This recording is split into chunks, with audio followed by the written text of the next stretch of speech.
Coming up. One of my first clients was Jacqueline Kennedy Onassis, and that's how freelance makeup artistry started. But I looked at her and I said, she's going to be trouble. This isn't working. This isn't working. This shit isn't working. Today, we are sitting down with a true icon in the world of beauty, Sandy Linter, a pioneer of modern makeup artistry. Her story is a part of what shaped the industry as we know it. And today, we are having this conversation from a one-home office in New York.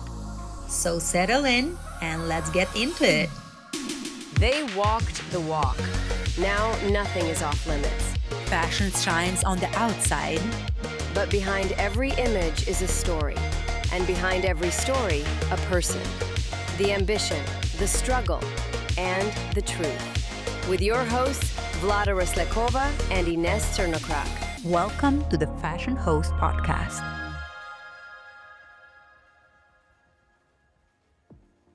Hello, Sandy. Thank you so much for coming. Thank you. We are so excited to have you here. I have to tell you, I barely slept this night because it's been on my mind meeting you today and ask all of the questions we want to ask, because today we're with the legendary makeup artist. And Ines have a question that's been burning. Yes. So I want to thank Lauren for introducing us. And since that day, I have this question that I really want to ask. Have you ever had the opportunity to be model yourself? Oh, well, I'm 5 feet 1 inches tall. And the clothes, I grew up in the era of the supermodel, Jean Shrimpton, Twiggy. So they were my idols, but I'd have to stretch. You saw me when I walked in. Yeah, but your face, it's so photogenic. I'm photogenic, you're right. And very beautiful, everything is it's in perfect place for makeup, for everything. And you worked in the business where beauty is really highlighted, especially back then. It still is. For me, beauty, it's just arresting. When I saw the two of you come out, I was like, oh my God, gorgeous, gorgeous girls. Thank you. That's the first thing I see. I'm shallow. I don't know what it is, but I saw the cat. The cat's beautiful. You see all that. I saw what you made of the space here. It's beautiful. Thank you. Yes, thank you so much. You really put a lot into it. You know how they say the beauty is in the eyes of... Yes, it's to true. be an artist, you have to have a filter that you see things differently, accent, colors, textures, whatever it is. So for you to be so successful in creating beauty, you have to see it recognize it. I see it. I see it when the girl sits down right in front of me. And even if no one in the room sees what I see, I'm going to go for it and it'll come right out. Okay, how do you see that? With your eyes, with your intuition, or with your imagination? What can you get out of that? So I'll just give you an example. And this is a crazy example. Back in the 80s, the girls would go out a lot and party and they would come in. I can remember 2 instances that were very dicey. And both times, one time it was for Revlon Cosmetics and it was in the 70s. And it was for a TV commercial. And the art director came over to me and said, Sandy, I don't know what you're going to be able to do with her. She looks like, and of course she had stayed up all night. She rolled in with her makeup on, but I don't see that. I don't see what they see. I don't see the problem, but they were terrified. And then another time, she was a very, very big model. And I just didn't see it. And I just went right to work. They're crazy. And another time it was a rock star.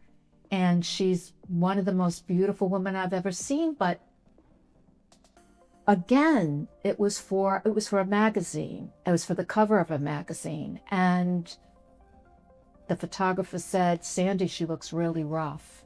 I'm just letting you know. She was gorgeous. I mean, she sat down and she mumbled something and looked up at me. And so the first girl was legendary Patti Hansen. They were warning me. And the second was Debbie Harry. So, you know, yeah. So I have a question. When you're working with the they told you there is She looks problems, rough. She right? looks rough. So Yeah. do you take that as a challenge, or you believe I that honestly did not see what they saw. And that makes me a little bit of a rebel, because I'm a little bit more on their side if that's what we're doing. You know what I mean? And I'm like the safe haven. It doesn't matter how late you came in last night. Okay, was that the beginning of creating these legendary looks where you have a makeup on but we don't see it, that you partied yesterday? Oh, you saw it. It was You saw it was like the bare ends of the makeup, like the messed up mascara. People try to reproduce that look now. You know, it's just a legendary look that they created. You created. Well, not You worked with it. really, not really. I think the look I'm talking about is that look when you've been out all night and you don't take your makeup off and you go to work the next day. And the remnants of that makeup is still on your face and you still look good. You know, you have that, you really look good. So the only time you start to look not so good is when you wash your face. And then you're like, oh, I have to start all over again. Because you look good. So I saw the part where they look good.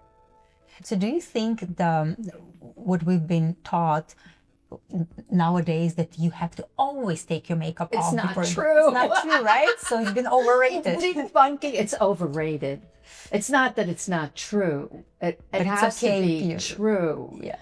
But it's overrated because back in the day, since we're going there, right? Yeah. So when the makeup artists, not just me, we would do the makeup on the girls, they had a certain look that we would try to achieve that day. And the girls never took their makeup off. They never took their makeup off when they left the studio. I never do. It wasn't until like 1990 that I would see the girls grabbing the towels and taking the makeup off and this and that. And I would go, oh, she must An have hated insult. that makeup. It just became noticeable to me that models, I'm only talking about models, would take their makeup, remove their makeup before they left the studio. Earlier on, 70s, 80s, they did not remove their makeup. They went out. They left the studio with the makeup fully on because they were going to go somewhere that night or whatever reason. That's what I love to do when I'm working. I'm like, great, I have like, I'm going to That's the different way than I would usual, think you know? about it. Yeah. I even if I have nowhere to go, I go home like this because I enjoy it. And I'm Right, just right. You have fun Right. with it. What else you can point out that has changed dramatically from back then to nowadays? Oh, so And the many trends. things. What are we talking about? We're talking Trends, about mostly beauty trends. beauty trends. And for you as a makeup artist. Well, right now, I mean, the trend really is in self-care and the total opposite of what I just spoke about.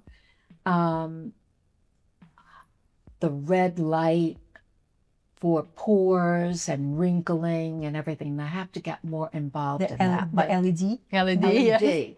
That I have to get more What do you involved think about that? Well, many years ago, I would say like maybe 2000, I used to work with a dermatologist. She was the biggest dermatologist in New York, named Dr. Wexler. And she had an LED light, and I'm very self-conscious about my hands. And she said, Sandy, you can use the LED light if you want. I used to put my hands under this light, they looked like they were 25 years old. Really? Okay. Yes. I'm getting one for myself. And she mentioned the name of so-and-so and so-and-so that used to come in and use that machine for the hands. And I never forgot about it. But just way back then I did it. I don't do it now anymore, but it works. Mm-hmm. So yeah, if you take good care of yourself, if you keep up with whatever's currently happening in terms of innovative procedures. Should we go back to Yes. the Yes. very beginning? Where I'm more comfortable, sure. So you were growing up in Staten Island, right? I grew up on Staten Island, where I fell in love with magazines and looking at the models and remembering their names. My mother was a beautiful woman who got Vogue and Bazaar and Glamour magazine every month. And she stocked the bathroom full of makeup products that she had no talent or knew nothing what to do with. And I used to, instead of studying, I used to go in the bathroom and play. And one day she said to me, "Can you do my makeup like your makeup?" And I said, yes. I was 15. And that was a big deal because she went to work as a secretary in Manhattan. And so it was a big deal for me because she was very beautiful and she approved of my makeup. So that's a big deal. that was a big deal. And That was also- confirmation. And also the fact that she didn't try to talk you out of applying Exactly. makeup, I was right? about to say. Somebody else's might Yeah. have said, take that off. Yeah. And was because my encouraging. mom had red hair, naturally redhead, and green eyes, I did the green eyeshadow for me. She loved it. She loved everything. This is about 1963. Wow. So if you open up a magazine from the Yes. 60s, you can understand what I was doing. Yeah, It was but- fun. Were you aware the girls your age are not allowed to do such a things? Back then, the makeup wasn't so... I was a little bit, it could have gone the other way. I kind of knew that. Mhm. But on the other hand, why were these magazines in here? Mhm. They inspired me. Mm-hmm. So you did it on your mom, Yes. and then When I was about 15, and then I became a secretary and I went to secretarial school.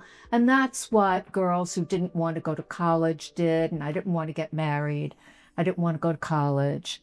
And so I became a secretary, and it was a fabulous job. It was on 55th and Park. It was a beautiful, beautiful architectural and design company named Raymond Loewy. And the people, it was all architects and designers. And it was first thrust into the world of beauty, right on Park Avenue and 55th Street. And I spent my time in the bathroom making up all the secretaries. did you have to come to work earlier?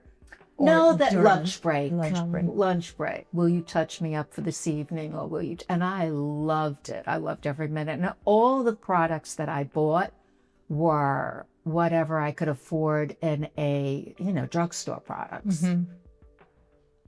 Nothing expensive. But it still did a They job, worked. right? Yeah. And then you went to Bloomingdale's, right? Then, how did that happen? How did I get to Bloomingdale's? I got married. I married a fabulous guy named Adam Linter, and he was kind of entrepreneurial. He didn't have really a 9-to-5 job, and I was like hanging around the apartment. He said, "You really love makeup. Why don't you get a job doing makeup?" And he said, "You might need a license. Why don't you go to beauty school?" How was it back then? Like, because the makeup artists weren't the same makeup artists as they are today, right? So they're like, you had to be a makeup artist somewhere in the salon, or like, where would you go to? Well, I can only tell you what I did. Yeah. So what I did was I listened to his advice and I went to Wilfred Beauty Academy on Broadway, and it was a riot. The kids there were fantastic. They were again, I got lucky. They were all, it was the first time I hit a gay scene. The guys were fabulous. They were over the top. They loved makeup. They loved hair. I had great hair then. They used to do my hair. And I just fell into another beautiful scene. The world where you belonged. That's where you fell into the world where you belonged. And that's where you flourished. I just did. And so I was there for 6.5 months. I got a license and I went to Bloomingdale's and I applied or got a job behind the counter of one of the little makeup counters. And the guy who owned that makeup from that counter also owned a townhouse in New York City. And every single society woman went to him to get their hair done. Every single editor of every single magazine. Magazines were big then. That was actually the platform you get to show the work and Yes, fashion. I mean magazines. No one young now could know how big magazines were back then and how beautiful they were. So anyway, I got a job working for Mr. Kenneth, and one of my first clients was Jacqueline Kennedy Onassis. How incredible. Again, I fall into where I'm supposed to be. Yeah. And she was just divine. You knew who she was? Yes, there was Of course. no one And on the how planet. was that experience for you? Well, I remember I was in my little room that I had on the 4th floor, and it was like my first month working there. Yes. And I think she knocked, and then she opened the door. And she was standing there, and she had her stockings rolled down to her ankles, and she had white cream in her hair like this. And the 4th floor was the floor that women got waxing done and all kinds of personal services. And I was so nervous. And she sat down, and I had a chair that went back, and she kind of went back, like lying down like that kind of thing. And I went to this little counter. I picked up a little pencil to do her eyeliner, and she went like that. And I had scraped her eye. I looked at the pencil. It was down to the wood because I forgot to sharpen it. I was like this, and I went back to the counter, and I remember sharpening it, and I went back to look at her, and she was as relaxed and calm and like no problem. And I finished the makeup, and she loved it because I went to Bloomingdale's one time, and one of the girls from behind a counter ran out to me and said, "Mrs. Onassis loved everything you did. She bought everything," because I would write everything down on an instruction sheet. And so she bought everything. So that meant she didn't do it. She gave it to her housekeeper, and her housekeeper went around.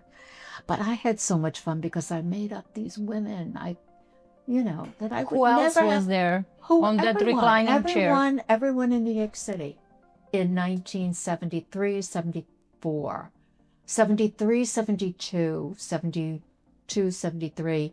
And then I left because Polly Mellon. So Polly came to the salon and asked me if I would make up an actress. And she brought the actress in, and I made her up, and they went on a shoot. And then it dawned on Polly, why don't you come to the shoot with us? So I save time. I don't have to bring the actress to you. And so I said, okay. And that's how freelance makeup artistry started.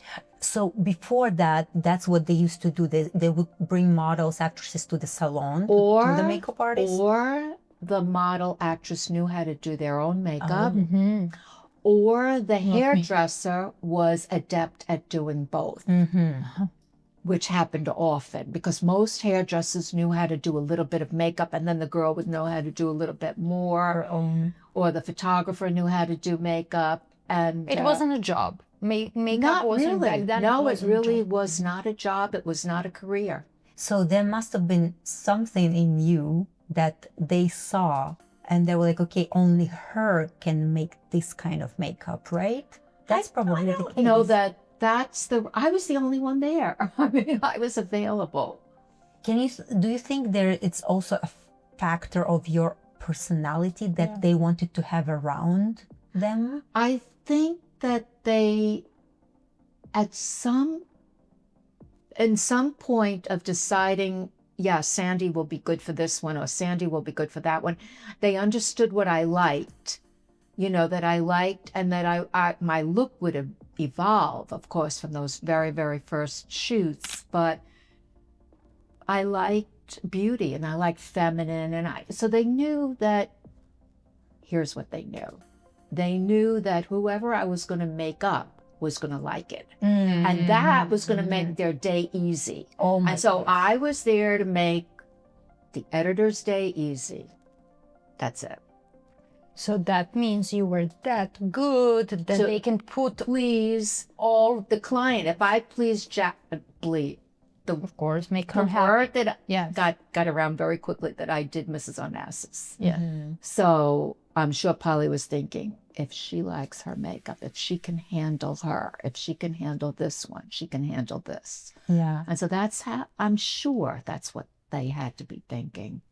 Yeah, but later on you became quite often friend with the girls that you were doing makeup on. Yes, because yes, because I was a lot older than them. I try to figure out 8 to 12 years older than the first group. But the very first group of models that I worked with, they were a little bit older than me. So it would be Karen Graham, Lauren Hutton. So they were a little bit older than me. And then there was almost a decade. I was older than them, but I was still young enough to party with them. And so if they were going out, I don't know why, but they would invite me. And it was almost from the very, very, very first time. I remember the name of a beautiful model that I worked with. And she said, my boyfriend wrote the song Hey Joe for Jimi Hendrix. And her name, that was my hero, Jimi Hendrix. And that was my favorite song. And her name was Paula. And she was a very beautiful young girl, 19. And she said, you could come to my apartment and you can meet him. And I'm thinking, oh, this was too much. It was way over my head of what I could ever do. Go to her apartment and maybe even meet her boyfriend. And this scene sounded like, oh, I was terrified. And no, I didn't do it. Paula came to a very sad end. She overdosed at the age of 19. Oh. But she was whatever. Anyway, so for some reason, because I'm sympathetic and I love talking to the girls and I love listening to them, I love making them look beautiful, secure, I was always invited along to parties, etc.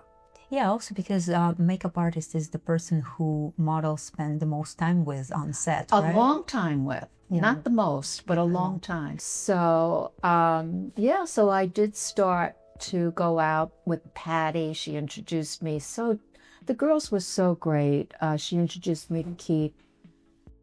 And Keith is one of the most lovely people I've ever met in my whole life. He's just a great guy and a lot of fun. We went to the concerts, the Stones, and I think it was 72, must have been 75, 76, 77 maybe. So no, I had a lot of fun with them, but we worked really hard too, because there was no beginning or end to these sheets. A photographer like Chris von Wagenheim, they might want to shoot all night. you weren't getting paid. And you can't say, oh, I have to go home now. Well, you can go home if you want to, but you might never be invited again. you might miss a big opportunity. Yeah. So that's the other thing, is that you were doing it really for the love of it, because we all love to be with each other. Yeah. And to make beautiful pictures. There's nothing more fabulous. So. Do you remember the transition from doing makeup for Jackie or other stars by going to fashion, and like where's the line there? Is it different from working in the salon or? Oh yes, but you see, when I worked in Bloomingdale's, I didn't work at Bloomingdale's. I was there having a good time. I mean, he sold wigs. We would put on these wigs every day. We wore hot pants and boots, and we looked fabulous. We didn't do commercial makeup. We did what was hot right now. So that's from the jump. I never had a commercial job. Bloomingdale's was like... commercial from now... I know what you mean by commercial. You mean... everyday makeup. Yes, like no, I never did. stuff. No, never did that. No, never did. No. So from but it working, sounds like working in Bloomingdale's. but working in Bloomingdale's, it was different. It was 1972. The floor manager, walked around with a big smile on his face when he saw our counter, because we were selling. We all had the thigh-high boots on and the hot pants. My friend Ariella wore a big afro wig. Imagine girls at Bloomingdale's selling something like that. No, we were hot. We were all the makeup we had on, because Mr. Kenneth sold makeup and he sold wigs. So we wore his makeup, we wore his wigs. So you were a model. Well, no, at the we same were time. modeling, but we were inspired by his products. And the other counters also represented their brands a certain way, but we represented him the way we saw his products. I mean, he had every society woman in the world, and he had all the big glamorous actresses and everything, but his makeup line was really beautiful. And I will never ever forget, he had one little kit, and he had nipple makeup, because girls used to wear transparent, absolute transparent. And he had something called Beauty Gleam. And he had all these new adventurous products, and I never wore the nipple makeup, but everything else was all over my face and all the other girls who were selling.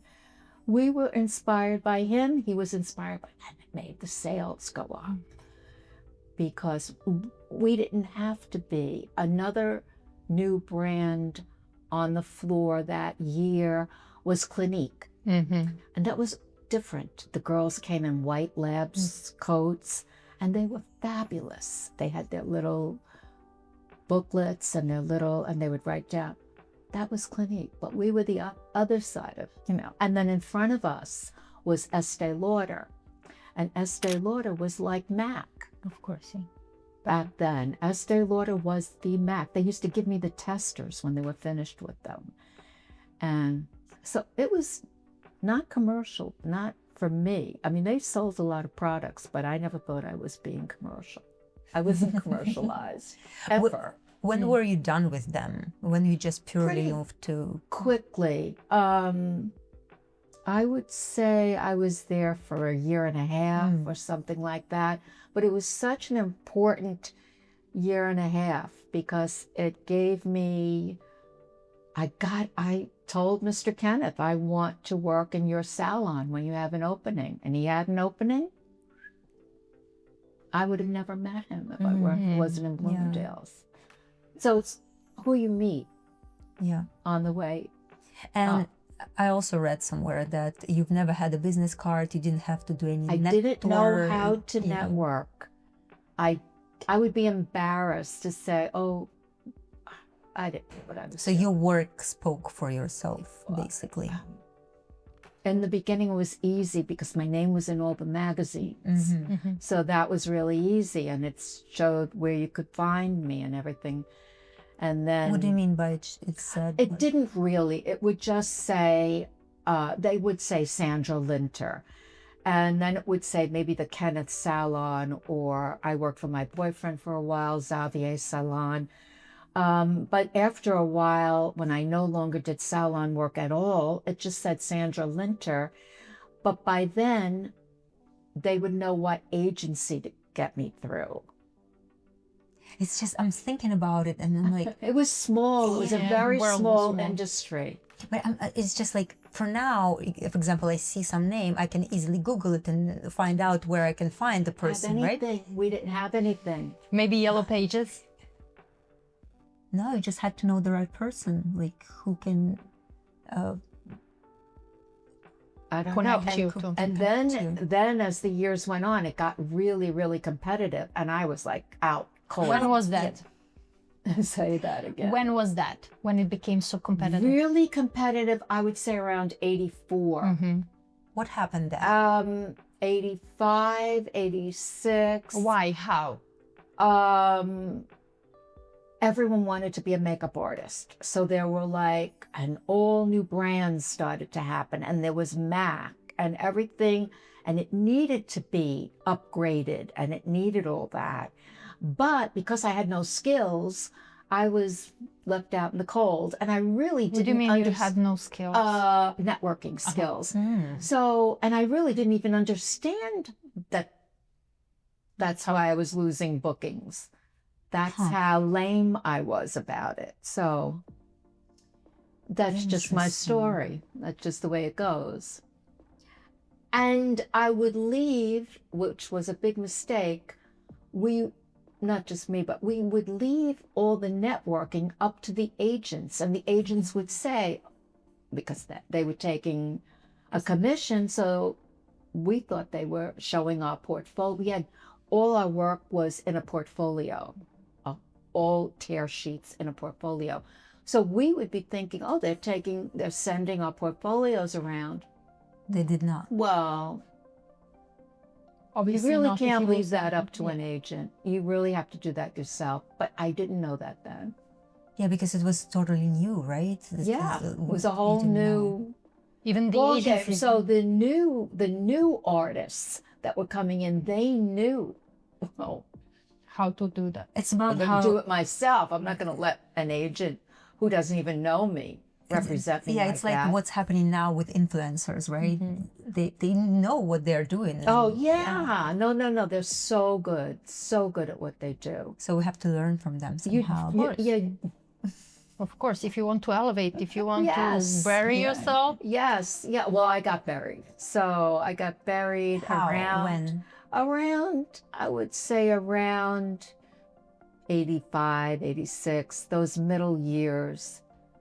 You know, I still had a few loyal clients, but I basically buried myself. Why did you? Because you didn't know how to network? Or I was there didn't know how something to deeper? network, and also I may have been tired.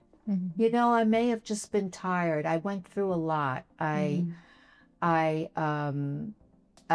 you know, I dated Gia, and she became a big part of my life. And when she died of AIDS, I mean, everyone went through the crisis, not just me. But so I just let it go. I was putting one foot in front of the other, let alone network. Yeah. I was not business-minded to begin with. So when the AIDS crisis happened, I was just staying alive. Yeah, you needed Not to take even care knowing of it. yourself. Yeah. You know. Survival mode. Yes. You see, you intuitively did it. Yeah. You intuitively took care of yourself by Hiding. We need it sometimes, right? I guess. Yeah. I want to go back a little bit before your breakdown, or let's say pause happened. You had covers of big magazines. You had like portfolio that was one of the best back then. And then all of a sudden you are out. Yeah. How can you explain a little bit? Okay. I was really fortunate. Okay, so I'll put a pin in that. All of this, so what it feels like to be all of a sudden out, it means there's so many things, but one thing I can remember going into a studio one time, working with a photographer I never met before, and two girls I'd never met before, two models, and they were both chatting with each other, and not one of them said a word to me. So they didn't say hello to, they ignored me totally. They didn't know who I was. They didn't care who I used to be. They didn't care. They were just like, that's kind of like, that never happened before. So I checked that. And then, yeah, so you are out, you are cold. You know when you were hot because you felt hot. Well, when you are cold, you feel it. That's it. Okay, how is that? Because and then I said I was lucky. I was lucky because in 1976 I worked with a great photographer named Albert Watson, and he saw me coming into work when I was cold and out of it, like just putting one foot in front of the other. He never mentioned it. He just went along with it with me, and whatever I could deliver that day. I mean, it was good enough, and if it wasn't good enough, he would tell me because I already knew him and we had that kind of rapport. But the funny thing is it was my friend Freddie Lieba. I don't know if you know him. He's a very good stylist. He's a legendary stylist. Freddie said, "Oh, I remember you from those days." He said, "You came to work dressed completely in Ralph Lauren." love it. Because he was used to me dressed out all disco. So those years where I was trying to hide, he said, "Yes, I remember you came to work in a prairie skirt." Like, you're on you, but not like yours. Mine was like, oh, I don't want. And a little sweater with a little fur collar. And I mean, it was cute, but it wasn't me. It wasn't you. And he noticed that it wasn't me. So, but I had Albert. And Albert booked me and booked me and booked me and booked me. Albert is Watson. Albert Watson. And he is a genius photographer. His wife became my agent. And I worked through that, putting one foot in front of the other with them. If I didn't have their support, it wouldn't have happened. Because who cares about a makeup artist? No one. Do you feel like that today is the case as well? That people don't care about makeup artists? People don't care about anybody. I mean, you have to make yourself valuable to somebody for them to care about you. Yeah, it's very brutal industry. It's brutal. But it's all, you have to make yourself valuable to people. So that was through the 80s. And then 90s happened. Can I just say something? Even though you said that you didn't know how to network, I see from your story that it's not really true, because even though probably you didn't network with a lot of different people, but you did get the people who are right for you without any effort. Like, for example, your agent that you've been going with through this hard time. So you were still able to get the right people with you who will somehow I did, but it wasn't really through networking the way you know it, like it's a natural way. Put a card, or it was more human connection. It was organic. Yes. My networking was really organic. It was something that I wasn't thinking about, but if I showed up and I did a good job and they liked me, they would call me back. It's precious, I feel. That still has to happen. Yes. You have to see people in person, and now we developed different ways of making those connections valuable, but she was doing it just naturally. Yeah. And then 90s happened, and Well, the 90s were fabulous. Yes. I felt so after good. that dark 80s, dark for you. The last part Yes. of the 80s was yeah. difficult. And so the 90s happened, and being a makeup artist was wonderful because it brought me all the way back to the 60s, because it was false eyelashes and eyeliner and Steven Meisel, and the supermodels were born, and I lived for it. And then I had Albert, and Albert would be photographing them. And so I did work with Cindy, Naomi. I never got to work with Linda. Christy. I worked with Christy. I worked with Claudia. You know, I did my fair share. Yeah, I put my toe into the 90s, and it was exciting. And I met Elizabeth Hurley. I still work with her till this day, and she's fabulous. A long-lasting relationship. Yes. Would you say about 30 years? So in the beginning, I worked with her when she was, and she still has a contract with Lauder. She had the Estee Lauder contract, and Albert would be taking the photographs. Elizabeth would, these great days all over again. So I waited out those bad days. I was about to say. That's a lesson. Anyone out there struggling. And you will come through those Yeah. struggles, right? You just have to keep going. You have to try to look like it's not such a struggle, because you can't be coming to work with red eyes, and nobody wants to take care of that. Yeah. Don't you find it kind of interesting that you also mentioned somewhere that the 80s, you didn't like at the end of the 80s, I think it was 80s you were talking about, that you didn't like the makeup, like no makeup. Was the end of the 80s. There was 1 year, it was 1988, 88 to 89, that was a horrible year for makeup artists, because it started out with, I remember opening up in a bazaar, and it was so strange, because we went from this real colorful early 80s makeup that I loved, and then there was all of a sudden no makeup, and it was no makeup, like not a little bit of makeup, but there was no makeup on the face. And I got a few bookings where I was there all day, and I did a little powder, and that's not good for your soul.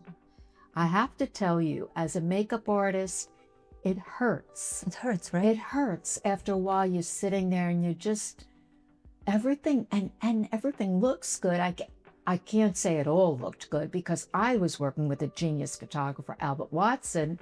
His work looked good. The lighting was beautiful, and the girls all looked. But I would open up magazines and, this isn't working. This isn't working. This shit isn't working. And Steven Meisel, he said the shit's not working. It's not working. Yeah. And even as a model, I mean, it's kind of flattering to know, okay, they want to photograph my beauty. But I remember there was a show once I did a long time ago for Calvin Klein in about 2006, those years. And the look was no makeup.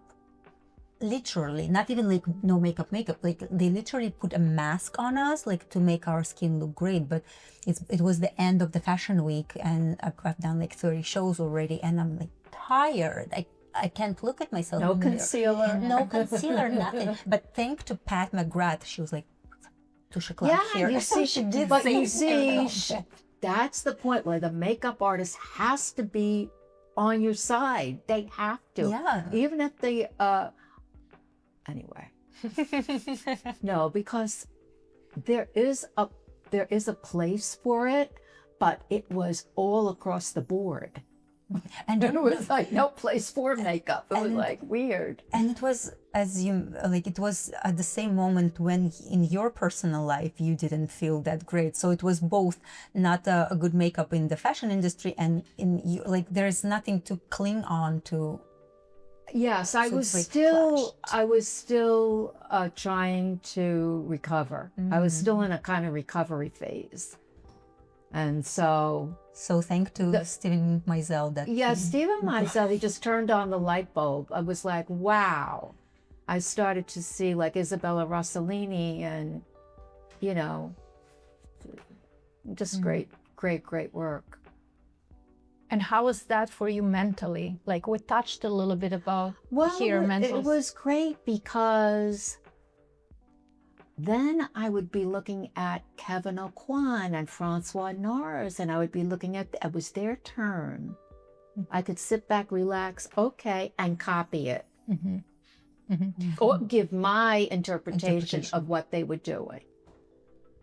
So for you, I could drop the Sandy Linter, I could drop the disco, I could drop the colorful early 80s. I didn't have to do any of that. I loved the 90s. I loved the palette. It was an all neutral nude palette. I loved it. and some of was the looks refreshing. that you created back in the 90s, like no makeup, That too. were very famous. I will say I give credit to Kevin Aucoin for that.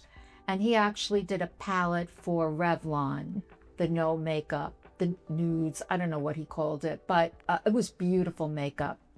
I mean, all makeup artists, Bobbi Brown, all makeup artists, we all would play with a nude look. But it was actually like the only way to go in the 90s. And it worked. It was, I think the girls looked the most beautiful. I agree. Yeah.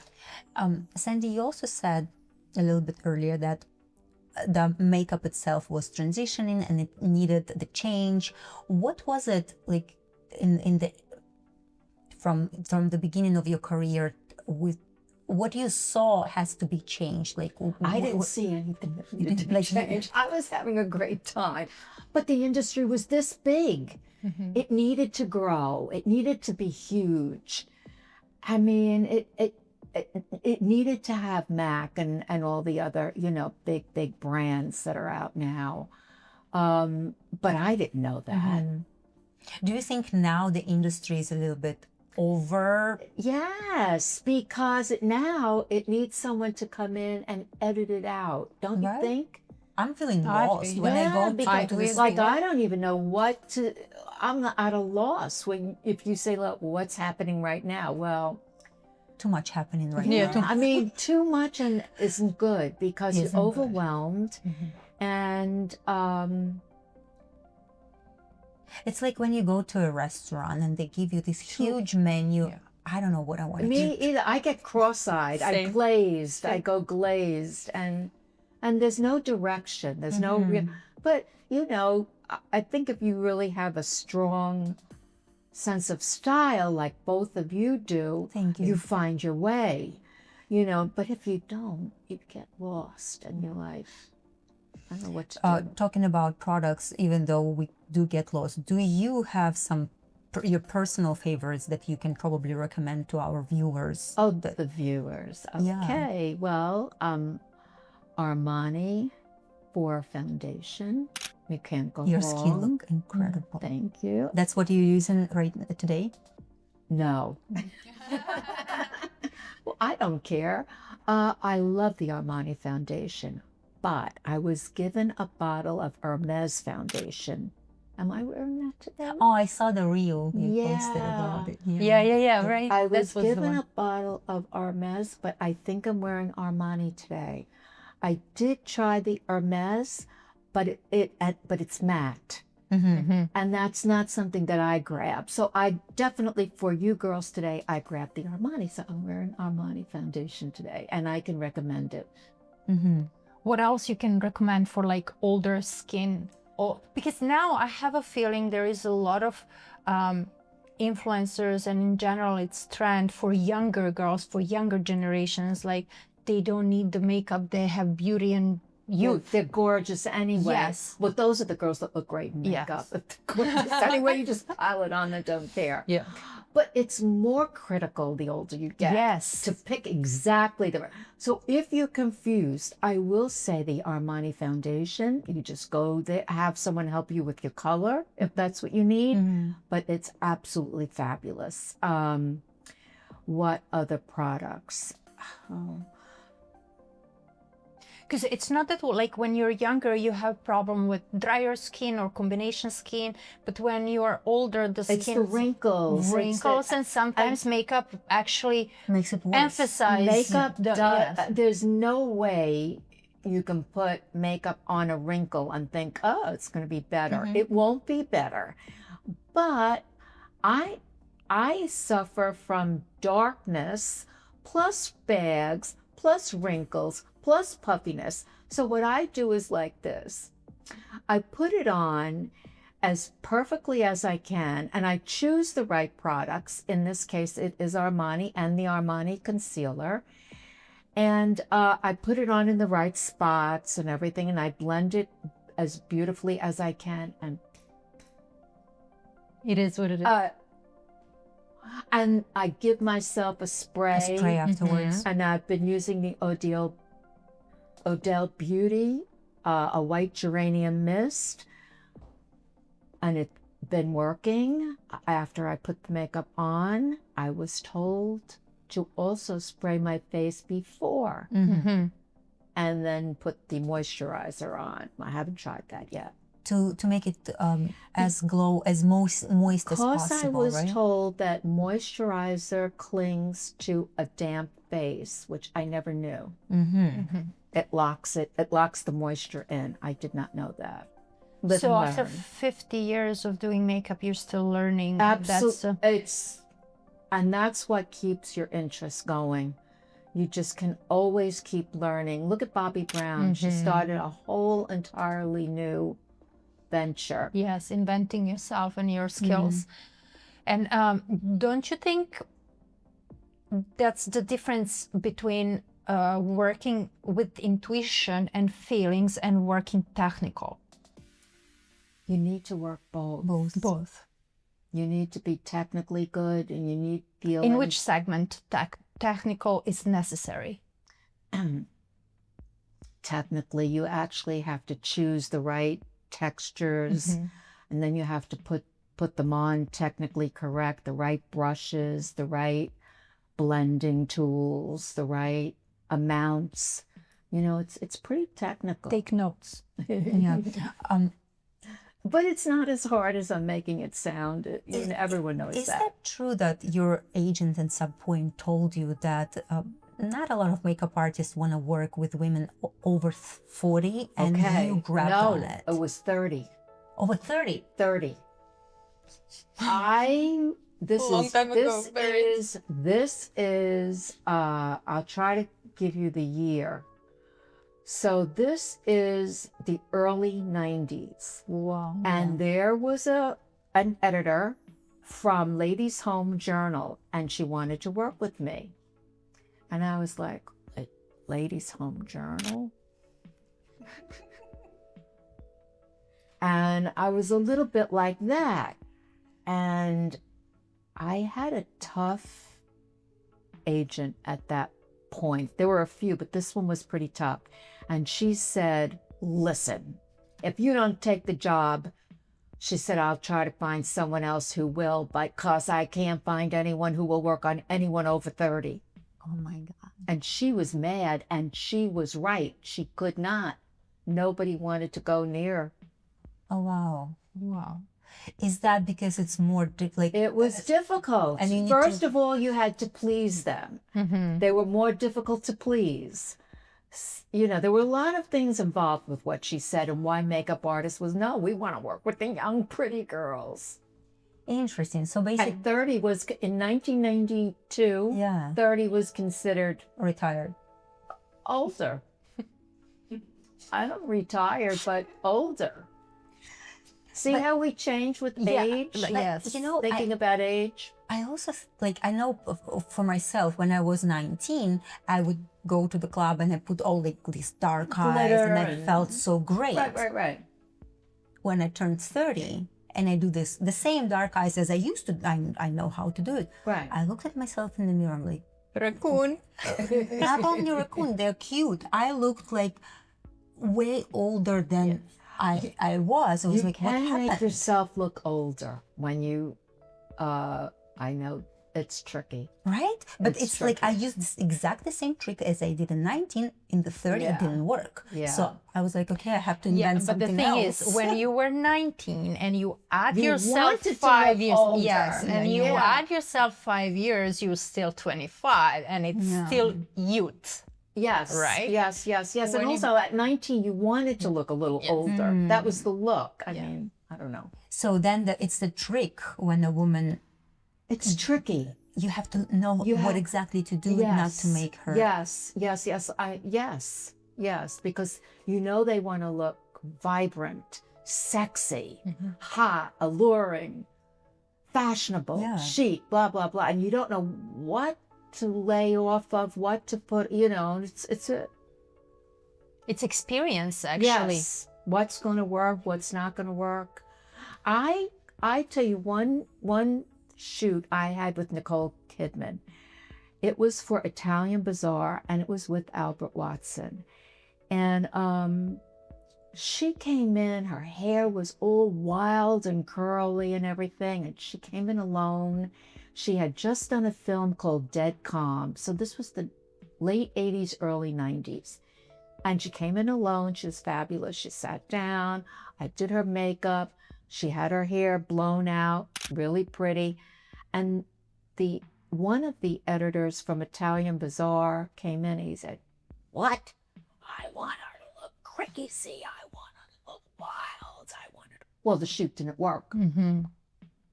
It totally didn't work. It crashed and burned because she looked absolutely beautiful. And she could have acted the part of the crazy. You didn't have to like layer the makeup on, Yeah. wet the hair. I mean, it just didn't work. It's like with makeup, making up a woman, you have to know she already looked perfectly made up and the hair was all, and then when you go over the line, it just didn't work. There is a line, Yes. really kind of Like going difficult, from yes. chic to tacky, and you walk that line, Very thin. and this one crossed the line. Okay. Very thin. How about doing shows? I don't. It's I different. don't do fashion shows, but I'll tell you a story. Yes. So, We're ready? in 1975, I got booked to do a fashion show for a designer named Jeffrey Bean. 1975. He was that designer, and my boyfriend did the hair. And there were about 25 girls. I had to do every single one of them. I didn't have an assistant. Only you? Oh. That was the beginning and the end of my fashion runway. Wondering why? There were, and it's photographed for Vogue, so I have the pictures. Oh. I have the pictures, and it was. So that's the reason you never did the show. No, But I no. wanted to ask, what do you think about the differences I mean, between... I didn't have the Yes. mindset. This is like way overwhelming. But you were young. It was your beginnings as well. 75? All right. Yeah. I wasn't that young, but all right. It was the beginnings, yeah. I wonder why you haven't had any assistants. It was not. But we didn't have assistants. There were no makeup artists in New York City, let alone assistants. I was the one. I can't comprehend. I it. was the one hiring girls to work in the hair salon. And whenever I would want someone to work with me on a job as an assistant, one of the editors from Vogue would see her and grab her and take her from me. So I never was allowed to have an assistant because everyone grabbed my assistant because there was no one to work until MAC opened up. And then MAC started, Educating them. generating Yes. makeup artists. And there is. And Kevin Aucoin, and then everyone wanted to be because he was so powerful and so publicized. And with Mac coming on to scene, is there like pros and cons by having so much more artists? No, Or on that the themselves. industry had to grow, and so that was necessary. You either grow or you die. I don't know, somewhere along the line. Yeah. We'll be right back to the conversation. But it's worth mentioning that Sandy Linter has also shared her work through her books. Disco Beauty, originally published in 1979, captured the bold, defining looks of an era. And later, with The Makeup Wake Up, she focused on beauty for women over 50, redefining how makeup can enhance, not hide. Now, let's get back to the conversation. I want to ask one more question. Maybe we can wrap it up comparing times back then and now. What would you say to new artists coming to the scene nowadays? You have seen it all. You see all these eras transitioning. You went yourself through like heights and lows and everything. So what do you think it's necessary to know or to have as part of your personality to succeed in the industry that, as we said, it's extremely brutal? No matter what they say now, it is, especially for the girls. You know, there's like so Girl makeup artists? in general, girls in fashion industry, like we are loved. They love us, they love beauty, they love everything, but so easily they get rid of girls if they're not up to standards or if they're not hot, as you said. You're talking about models. I'm talking about girls in general because we heard these stories from stylists as well. Like, do you want to say like the men are more? I think yes. You think that men can hide a little bit behind the I think- masculinity or something? I and think women, men stay much longer when you think about it, no matter what they do. I wouldn't know that. Like photographers, men photographers, they have definitely longer hair. photographers. Girls photographers to have 50 years career are rare. Rare. Annie Leibovitz. I mean, who has? How can we count 5? No, No. I couldn't. I mean, I'm sure there are 5, but I couldn't count them. Same for hairstylists, makeup artists, you know, even models. Like when you think about male models, I was thinking about that the other night. No. You have guys. No. You have guys, No. they don't reach the heights as girls, but their careers could be much longer than I girls. understand why you said that, but because they can start off as a teen, Yes. and then they can maybe leave and have a family and then come back as the older gentleman. Women can do that too. Yeah, I mean, Carmen, she was the first one who did it, and I was there when she reinvented herself with Scavullo. But You know what that I'm was talking yes, but that was so rare and special example. She was a rare and special, but she was the first one who did it, and then others came in. It's all about need. If I need a beautiful, elegant, older woman for the job, then we'll have someone to fill. But if I don't have the need for that, if we just want all the cute, hot, sexy, beautiful, you know, it's all about.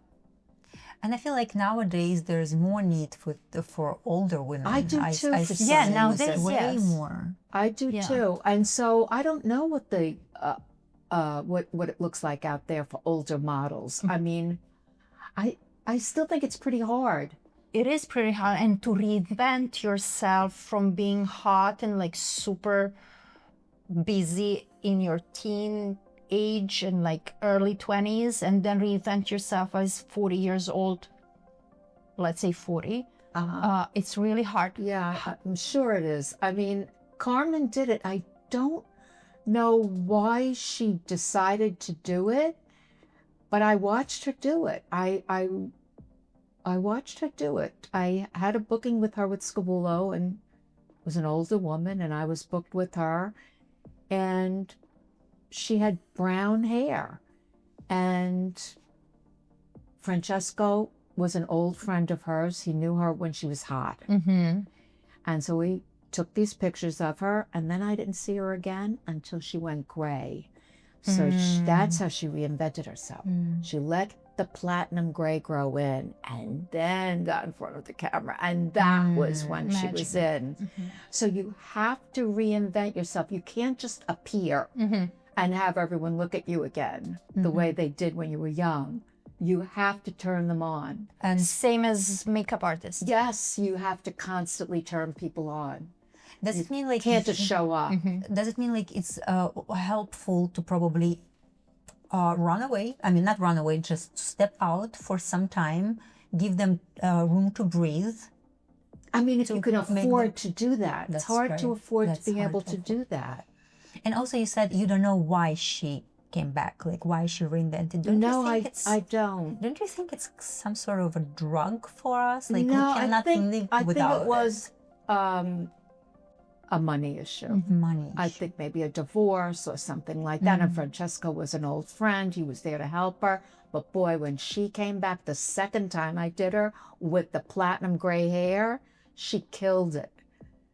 The first time she didn't. It was like, she came, she left. It's like, So you have to reinvent your story and your persona. yes, and you have to believe it. So do you think you did that with the 90s after your... I did. You I reinvented did yourself. because I picked up, boy, where the 60s had left off, and Stephen Meisel reinvented that in his way.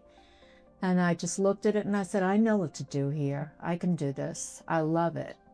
And so I just started in doing that, and it was great. And the fact that you got a contract in 2008 with Lancôme. Then is I forgot really about that. I don't know why I forgot about that, but I did a job for W magazine and I had to make up an older woman, and I almost turned down the job because I had a dentist appointment. And so I get the job, I go in, and it is Teresa Heinz Carey. It was a short trip to Washington, D.C., and her husband was running for president. And she's an older woman. I can't remember how old, 45, 50, something like that. And she's got the pantsuit on and everything, conservative. I make her up. And the editor that day, it was for it was for Bazaar magazine, Harper's Bazaar, was Kerry Diamond. And Kerry said to me, I'm leaving this job. I'm getting another job. When I go, I'm going to take you with me. Or you'll know about it. It'll be something good. It'll be something big. And she went to Lancôme. And she gave me this title, beauty expert at all ages, Sandy Linter. And so there I was, reinvented. But Again. Third time. Is that the third time or the fourth time? I don't know. But that was great. That was supposed to be a 3-year contract that ran for 8 years. Wow. So, and I owe her a great debt. I mean, that was great because I was 58 years old. So makeup artists don't have to be young. They can be young, old, middle-aged. It doesn't matter. As long as they're good. You just have to keep on top. Yeah.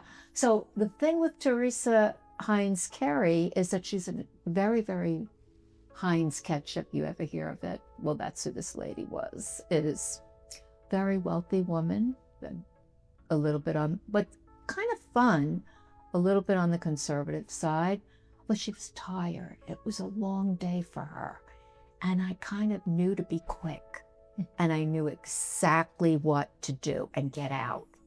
See, again, So I didn't have small chit-chat with her or make it longer than it should be. So you have to be a little bit of psychologist Exactly. on this Oh, idea. yeah. So you have to read people immediately. Yeah. You kind of have to know. I knew she was tired. I knew what kind of a drag this day must be for her. So that is also one of the qualities. Yes. Yeah, you have to that know. keep you. You have to know. You have to know when people feel good and when they're tired and, they just want to get it over with. And she wasn't that tired, but, I could see that she needed a quick, good, perfect makeup. And that's that. And then I never thought I'd hear from anybody again. And then I got a Lancôme contract. You never know what... You never know. That's the other thing. So if you hang in there, So switch your dentist appointment for shooting for W. That may get you a Lancôme deal. Exactly. The dentist said, Sandy, I'm always here. Why would you cancel a booking for me? I'm like, That's so interesting.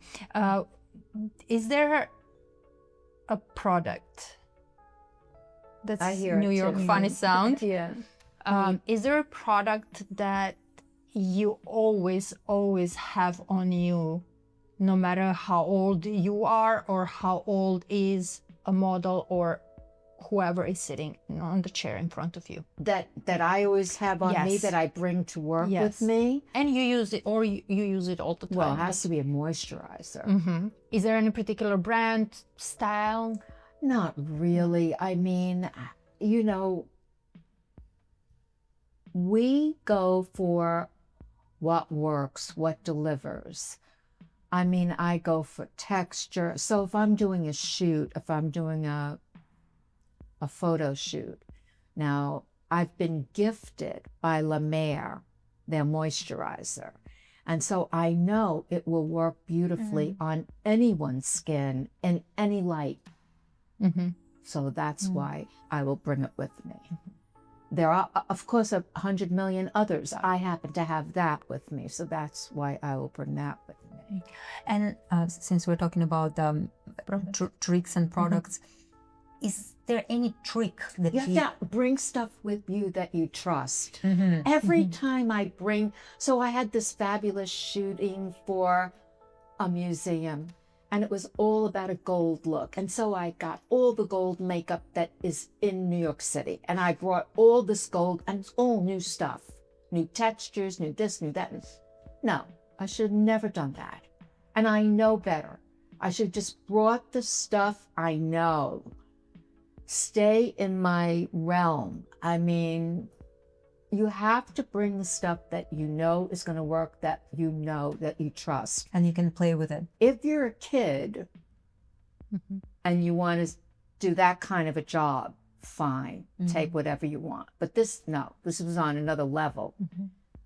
And I know better. But oh no, I'm going to do something. No.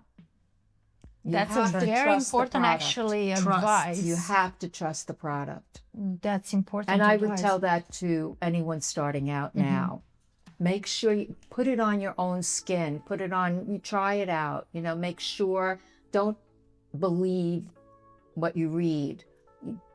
Would you tell us maybe a trick to a woman, with like something that would instantly highlight her features with the makeup? Like, is there something that you've learned throughout the years? Yes, I will tell you. It's not a trick, but it's something that I see. So I'm using the example of Miss Teresa Heinz Carey, and that I knew she was tired. So the first thing that you do is you go for the eyes, because everybody has beautiful eyes. I don't care if they're tired. I don't care. They might need eye drops or something like that, but everybody can wear eye makeup. And I mean, very rarely have I seen people that cannot wear eye makeup or don't look better. So the eyebrows, the eye, put the focus here. If this is all destroyed or whatever like that, bring the attention here. So once you make them look prettier, I forgot your question. A trick. A trick. Make So it's not highlight. really a trick, but it's just what I see. And over the years, what I've seen work is that even if it's just a lash curler, a little mascara, a little glossy eyelid, it doesn't have to be a lot, but it's just something, that white pencil for the waterline. It could be anything like that, just to bring, it could be blush. It's up to the person's coloring and what you see that needs help, but I usually go for the eyes rather than the complexion. Would you say that could be used in real life as well? Of course. Of course, yeah. Yes. What do you think about I'm not sure if it's still relevant, the contouring. At some point, I saw a lot on social media how they heavily contour their faces. Well, that never worked. Right? That It's That was BS, and right?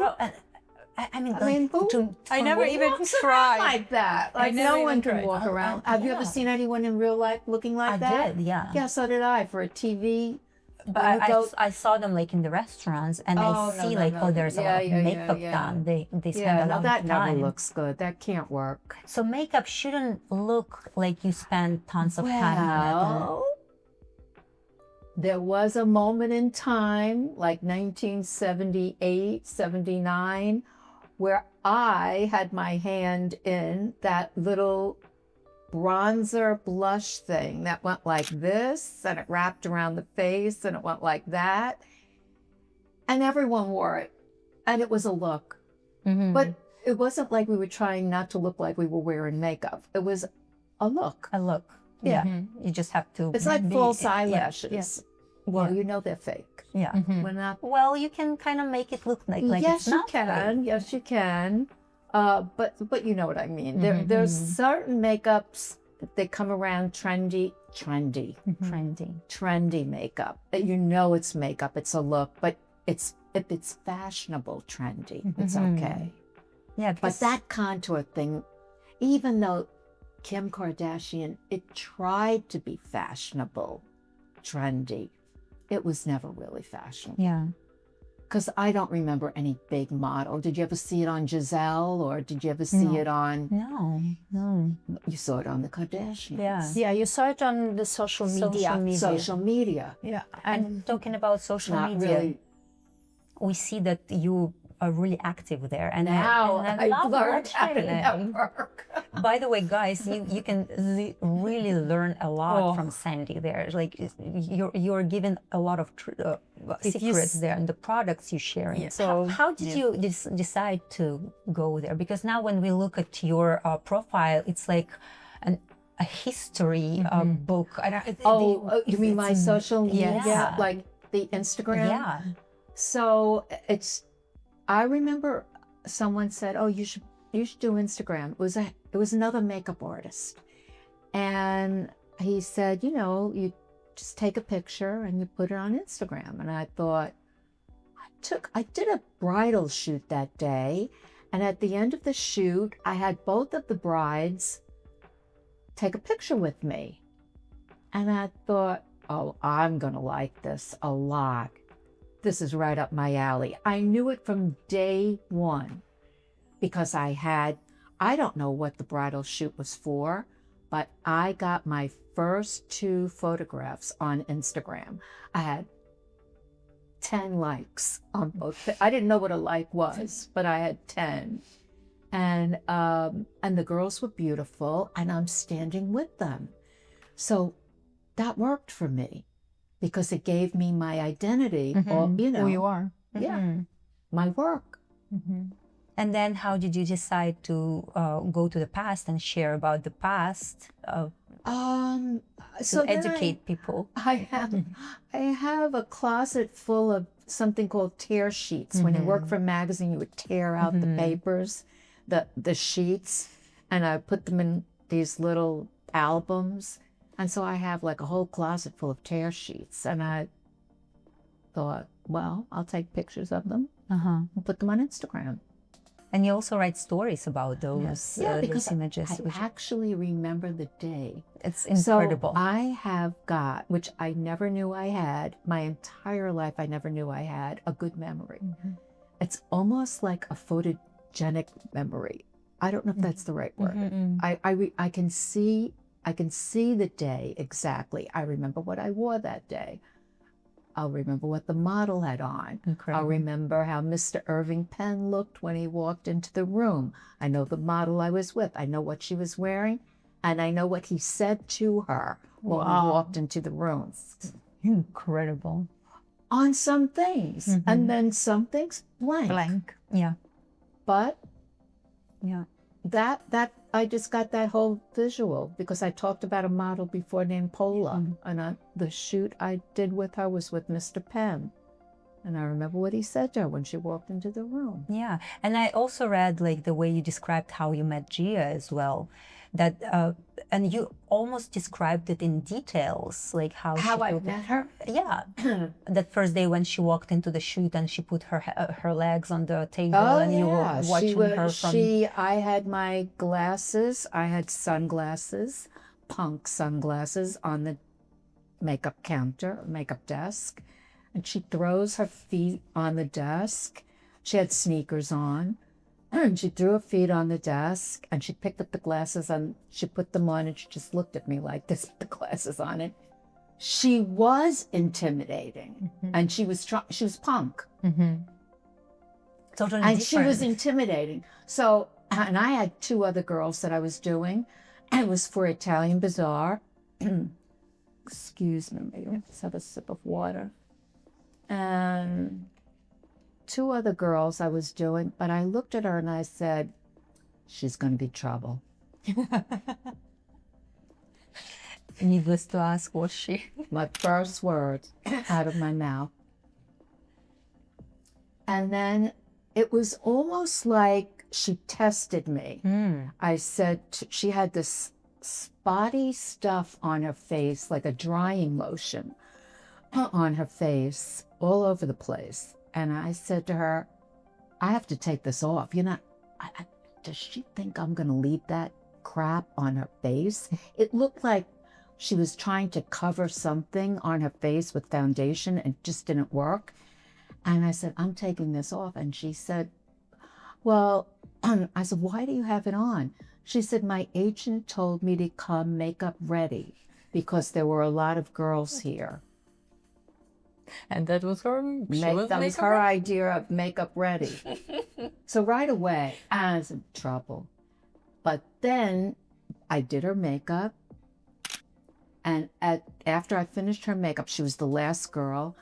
She got up and she introduced herself to me. She said, hi, my name is Gia. After I made her up. She said, my name is Gia. I said, oh, hi, my name is Sandy. And we shook hands. And she said, I said, what did you say your name was? Gia? Like the car? There was a Carmen Gia car at that time. And she said, no. And she went hysterically laughing. She said, no, Gia. And she laughed. It was just a small thing, but I can see it right now. I remember there was a big table. She sat here. She grabbed my sunglasses. So she introduced herself after, so that means After approval. I made her up. Yeah. Or maybe she stepped into her personality as Gia completely made Oh, up. I don't know if it was that deep, but all I know is she tested me. Because while she was sitting there with the glasses on, she was intimidating. Who wouldn't be? How did you deal with that? Huh? How did you deal with that feeling? You get a lot of that. Happens a lot when you're a makeup artist. You get intimidated by people. You can't let them do it to you. You can't freeze up. You can't lock up. That happens a lot when you're a makeup artist or a hairdresser, Why? I'm sure. Because it's personal contact and I'm coming into your space. She had to let me in. And she's not the type of girl that wants to let you in. And that's why I said she's trouble. Because there are other girls, Patti Hansen, you know she just wants her makeup done. And she comes in with a long, beautiful hand. Hi, Sandy. And she's just like, do me. You know, it's like, this is the opposite. Okay? Yeah. A friend of mine, she once assisted a makeup artist, and then I met with her and was like, so how was your day? And she never ever even thought about it. It's just someone needed a hand. So Right. And she told me, Vlada, it was so frustrating. I'm like, what do you mean frustrating? Like, what is so hard? Like, why? She's like, it's just the fact that she said that she was doing the body lotion on people. And she's like, that I'm coming close to someone and going to rub their body is like out of this world. You can't think about it. You can't go deep. But You can't go deep. You just have to do it. You just have to go for it. You just have to go for it. But they have to let you in, you know, because they can be, and there are some tough people out there. And I came across a few of them. Most people not. Most people trusted me for some reason. They kind of let me get close enough to them so that I could work with them. You know, you have to, it's a very intimate kind of exchange. So, and you think that is why you have long-lasting clients, because they do trust you and they want you by their side when they're at work, right? Because it's like such an intimate space. Yeah, I mean, you also know what they want to look. I mean, number one, you know what they want to look like. A little bit different now because people know I'm there to be made up because I'm going on a TV set. I'm talking about back in the day when these girls were models. They were there practically getting no money. You know, it was just different. It was just different. You said it's more professionally done now. Yeah. Back in the day, Now it's a business. yes, Purely business. Yes, purely business, purely professional. And back in those days, I don't know, a lot of shit went on. It was like, how did you deal with that? it was hard. It was hard. And yeah, and it would, what happened, well, you dealt with it and it went by and then it was over with. And then you went on to the next, you know, little bumps in the road during the day. And also, by that time was really tough, right? With all the parties and all the things going around. How were you able to keep your sanity? And I mean, it's like, I don't know. I refer to them as the good days, the good old days. They were the good old days. The days of disco and the parties and everything like that. There was a price that you paid, you know, somewhere along the line. But we do always have a price to pay. Yeah. but I mean, Nobody gets anything for nothing. But I'm also talking about how it's a really difficult subject, like what happened to Gia, right?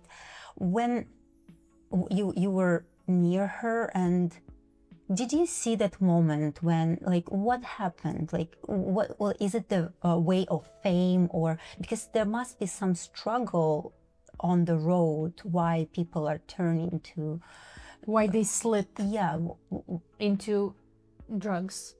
Did I have a no, did you were warning that this was going to happen? Yeah, probably. Did you see that?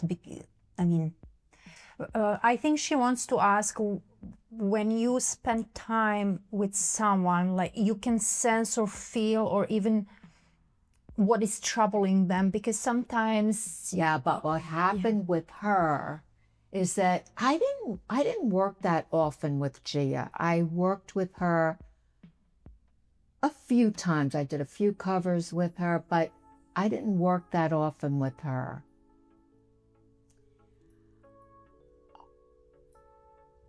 You know, I've got to get this straight, and I can't really figure out where to start. I didn't really understand that she was troubled. When I first said, oh, she's trouble, but I didn't mean it in a deep way. I meant it in like, oh, this is going to be trouble. But I didn't mean it like, oh, she's going to be a drug addict or she's going to want heroin or anything like that. No, I didn't understand. I never really understood that she was deeply in trouble. I guess until it was too late. too late. And also I was never, people said, oh, we saw track marks on her arms. I'm like, gee, I never saw track marks on her arms. But I wasn't looking for track marks. And I didn't even know what track marks looked like. Do you know what they looked like? I didn't know what they looked like. And so, you know, I missed a lot of the signals that she had. And also, I had this kind of nature, is if you're brooding, and she had a tendency to brood, I'm the one that's going to try to cheer you up, because that's what I do. That's what I get paid to do. Makeup artist, and not clowny, but I try to cheer you up. That's what I would do with her. So I never got at the root of any problem. that she had. And that's why, because I tried to cheer her up and it worked. You know, and that's why she stayed with me as long as she did, because she was happier with me. I didn't make her dwell on whatever it was that she was going to dwell on, but I saw that she had a brooding type of nature. That I saw. Did I think it was going to be that? No. No. That's why she was coming back to you. Yeah, I think that she enjoyed being with me. That's pretty obvious. Safe space. It was safe for her. Very safe for her, because I didn't pry. I didn't even know what I would be prying. Like, what am I prying into? What are the questions I'm supposed to be asking you? Because I don't know if there's anything. Is there something wrong? Isn't there? Yeah. Don't forget, I was partying also. So what was I looking for? I was the perfect person for her to be with, because she could come in crazed and I wouldn't understand. In that sense, I wouldn't get it. It's hard, especially when you're involved in that scene, and when you met the person in that way, you just take it as it's part of their character. Yes.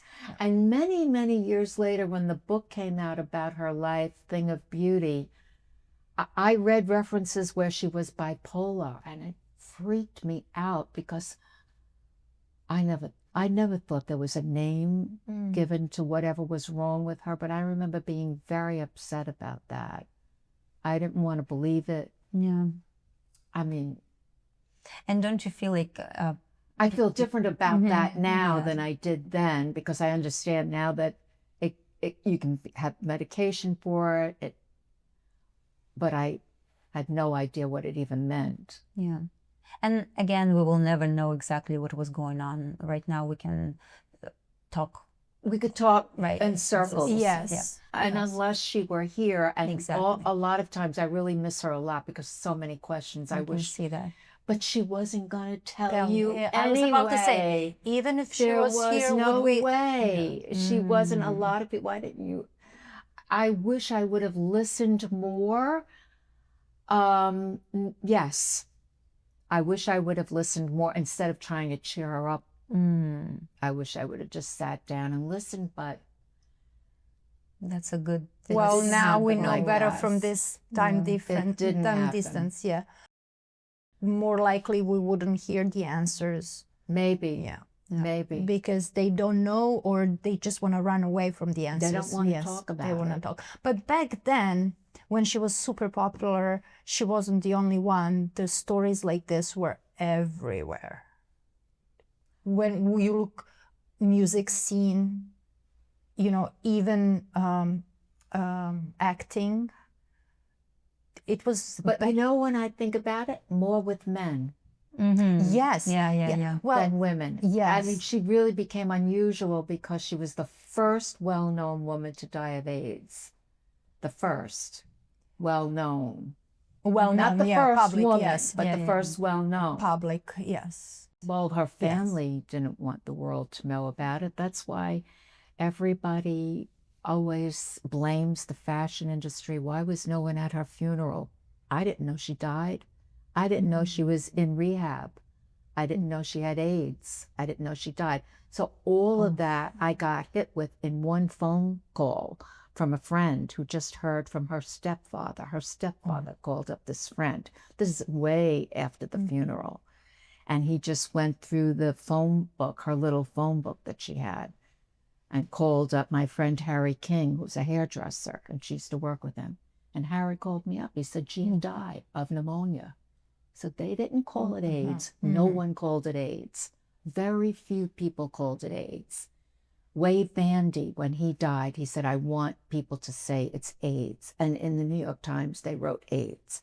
But in the Philadelphia Inquirer, they said pneumonia. But when I heard pneumonia, I knew immediately 100% it was AIDS.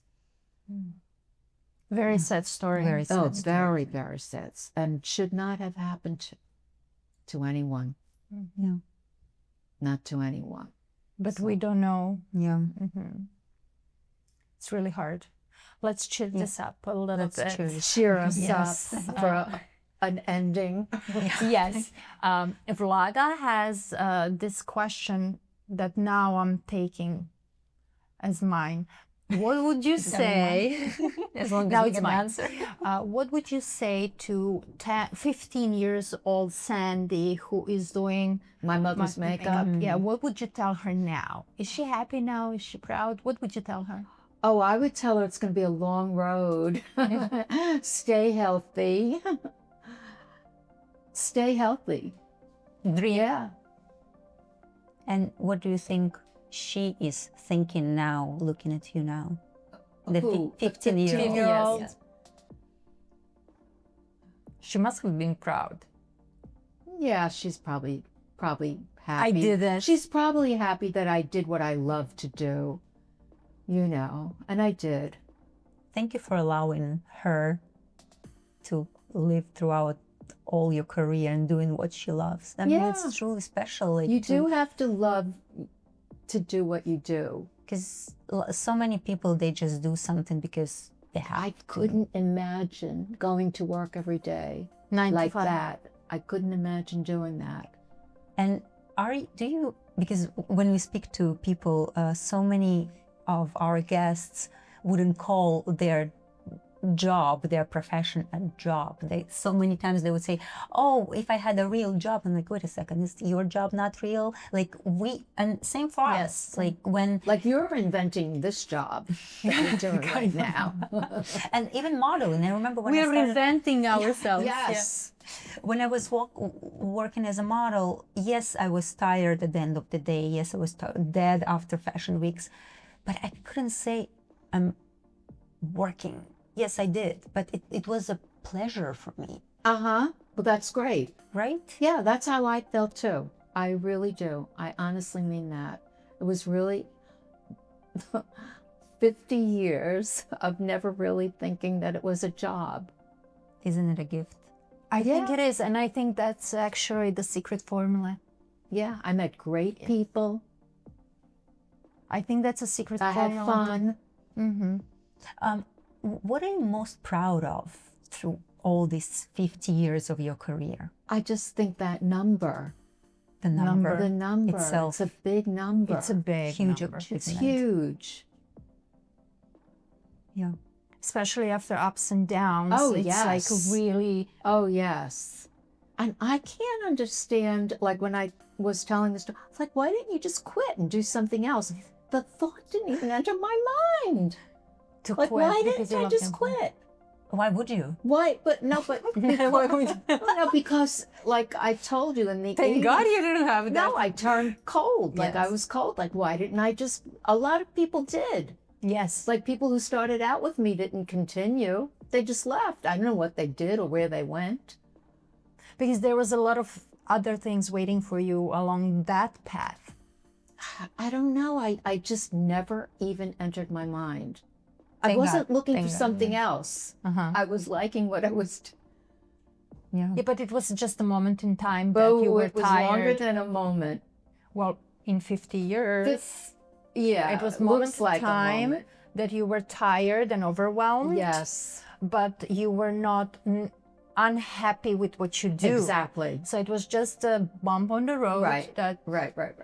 but the love for the beauty and It was makeup still there. It was kept you always there. still there. 50 years.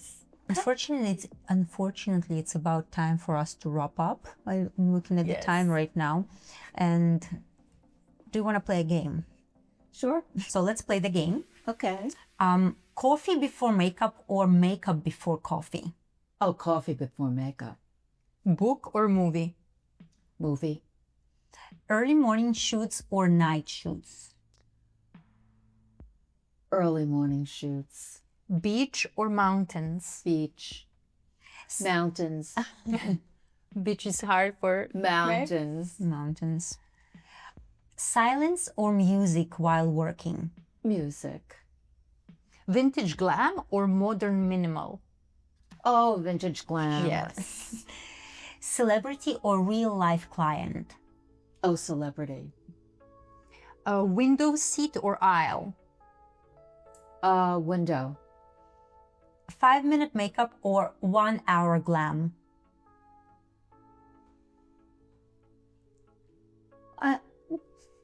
An hour glam. What's wrong with an hour? Nothing is Enjoy right. it. Yeah.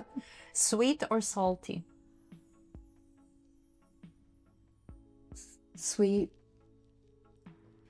Okay, Sandy, your longevity is the proof that the longevity is not the question of luck, right? It's the love for the craft, it's discipline. That was what takes you, Discipline. right? So after you're not young anymore, you do have to realize you have to sleep. I didn't sleep for around 3 years or 4 years, or maybe longer. You know, I just didn't sleep. So you have to realize discipline. And that makes you keep going, right? That's what it does take a hard discipline. You have to say no. Fabulous party. Sorry. Yeah.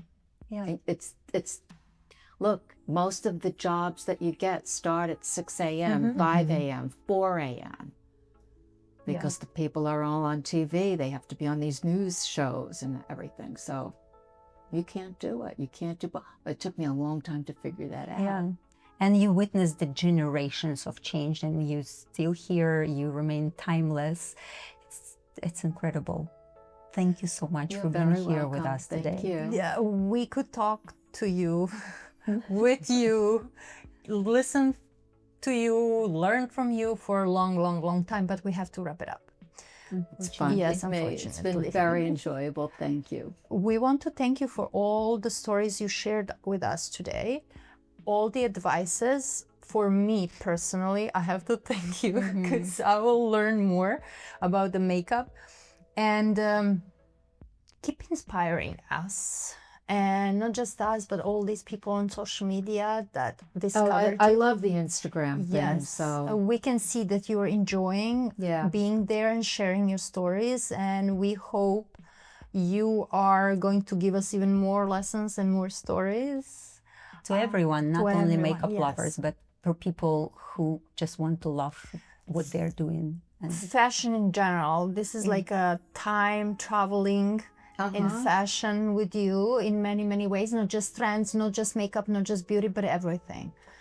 Thank you so much. thank you. And to everyone who's been with us, if this story, and it must, I have no doubts, inspired you in any way, please share it with anyone you think might need it. And I'm sure there's someone who needs to hear this. And of course, like, subscribe, because Comment, share, follow Sandy, follow us. because this story needs to be told Yes, and heard, because fashion fades. but great stories Stay forever. Thank you.